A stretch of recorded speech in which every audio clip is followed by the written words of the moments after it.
otherwise would never be heard. I'm so proud of you, Heidi.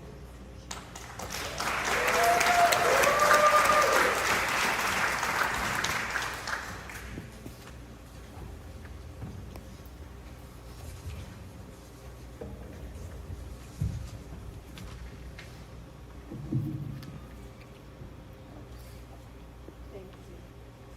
Sorry, I couldn't do it. You know, one of the things that are so important about this evening is for all of us, to think about one moment that everyone knows about. It's the moment when a baby is born. It's that moment of creation. And we all gasp at that moment. And we look at that baby. We wait for baby's eyes to open. Because in those eyes is the hope of the world. There's nothing sadder than when you see in those eyes fear. When you see in those eyes helplessness, hopelessness.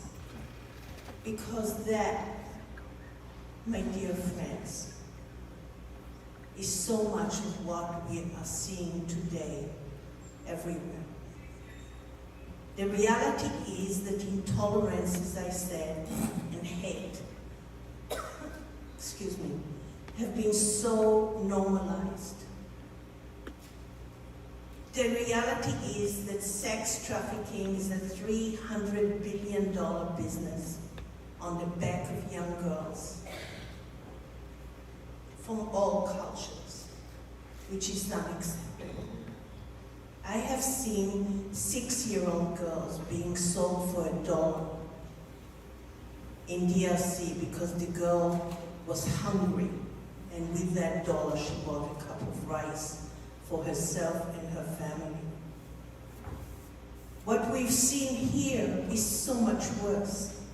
The idea that you can use women as weapons of war by raping and mutilating and killing women, young girls, and killing families, nations, everything.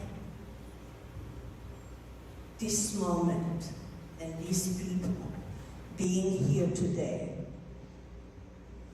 is a solemn moment of truth.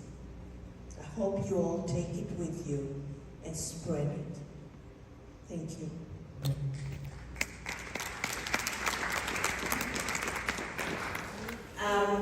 You know, my first question is to you, Ahmed. You have experienced horrific things in your life recently. Your entire family, 29 people, were killed in Gaza during the Israeli-Gaza war with Hamas. And yet you decided to be so outspoken about the atrocities of October 7th. In your own words, please tell us about your journey here.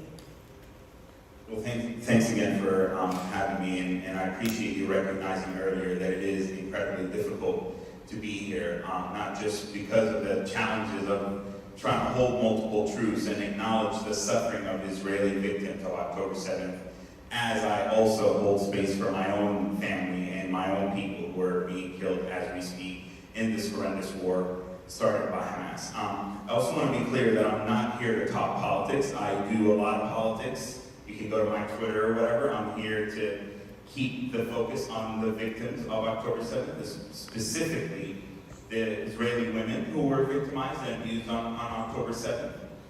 I was compelled to put myself out there after I saw what was unfolding. It was October 6th here in the United States, and I knew that Gaza as we knew it would cease to exist. I knew this would be a horrendous disaster of epic proportions for my folks and my family and people.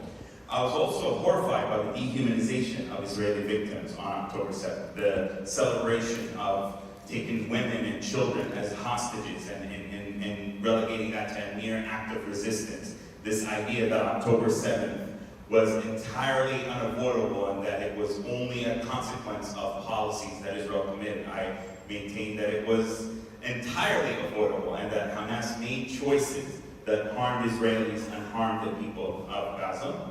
And so the main message that I want to share and offer here, again in the spirit of keeping the focus on Israeli victims and Israeli women who were abused and the hostages as well, is that it is entirely possible to hold multiple truths, to have a focus on empathy and shared humanity, not as a kumbaya, big picture, let's hold hands and have falafels and everything's going to be fine, but actually as a pragmatic evolution that's going to help us get past one of the most horrific episodes of the Israel and Palestine conflict.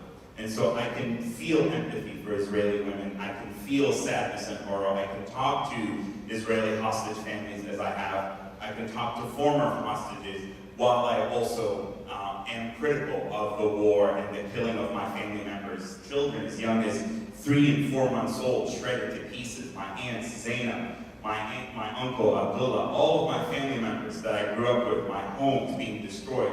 I don't have to exclude the suffering of Israeli victims. And it's easier said than done. It takes a daily commitment. It's hard. I'm being pulled in a bunch of different directions.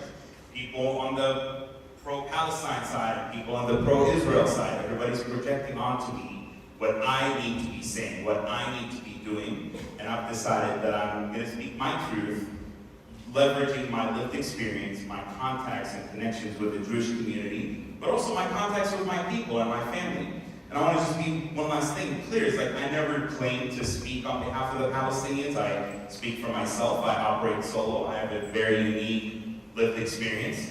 But I can assure you that many Palestinians, maybe who are less outspoken than myself, who are afraid, who can't deal with the threats, or who are genuinely confused and don't know how to support their people, don't know that speaking out against sexual violence and rapes doesn't mean you support the war, doesn't mean you support the bombing of children in Gaza, doesn't mean you support what's happening. So there are many people that may not think exactly what I'm thinking, but they hold different bits and pieces of my views and opinions.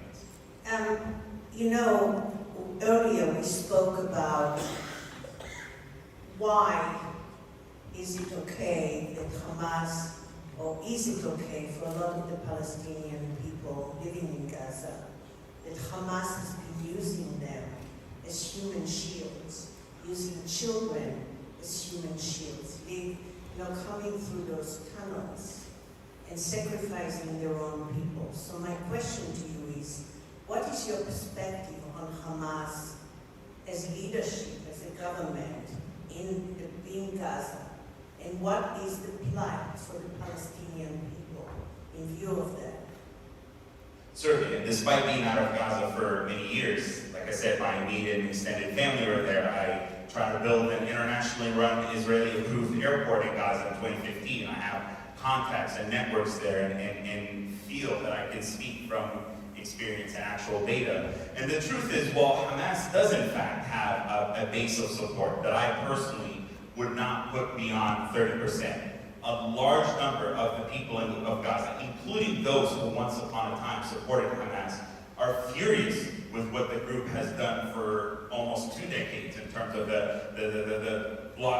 getting a blockade imposed upon Gaza due to their strategic choices, aligning with Iran, the stealing of a lot of the Palestinian people's resources, the embedding of militant assets throughout the civilian population.